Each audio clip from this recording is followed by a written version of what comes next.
That ushered in the cooler air for the East Coast, for the Northeast yesterday. It came at a price. That's good. Yeah, it came at a price for sure. Yeah, they're back. They were back in the 70s yesterday, and they'll be in the 70s and 80s along the East Coast today. So that'll be a real relief from the 90s and 100s they had just a week ago.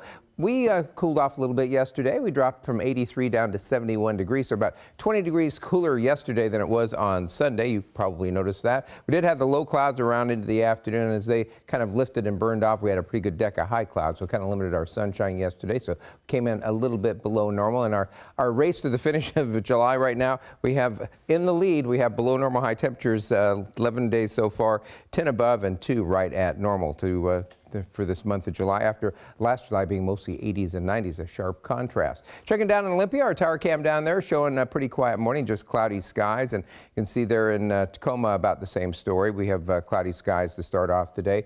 Our Doppler radar this morning has been showing a few scattered showers right near the Canadian border. Otherwise, it looks like that little system moved through overnight, did not produce much of anything. We didn't expect very much out of it, except for the clouds that we have around the area. And you can see the fact up and down the I-5 corridor, things looking pretty good this morning. Still a couple showers in the Cascades, and might be a couple up there around Bellingham, maybe just up by the Canadian border. We do have east of the Cascades, though, another pretty good band of thunderstorms moving their way up along the east slopes of the Cascades, heading up across the Canadian border right now, but it's kind of still passing through the Tenasket area and just moving out of Winthrop right now. Checking our temperatures, you step out the door, another mild morning in the mid-50s to right near 60 degrees to start off the day. University of Washington model showing this we head towards through the morning. We clear out to some sunshine by midday. It should be at least partly sunny, and then mostly sunny this afternoon. Our temperatures will start to pick back up again a little bit. Should see some patchy morning clouds around tomorrow morning, but clearing right back off to a mostly sunny afternoon.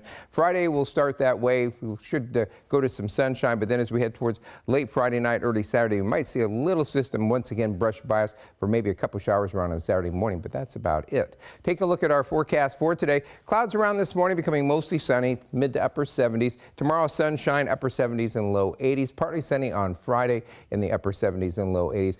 Couple of showers around early Saturday, mainly north, won't amount to anything. Clearing out to sunshine, mid to upper 70s. We'll start with morning clouds and sunshine Sunday. It's about the same. And then as we head towards the first part of next week, sunshine, maybe some patchy morning clouds and highs in the upper 70s and low 80s. It's summertime. That's a good thing.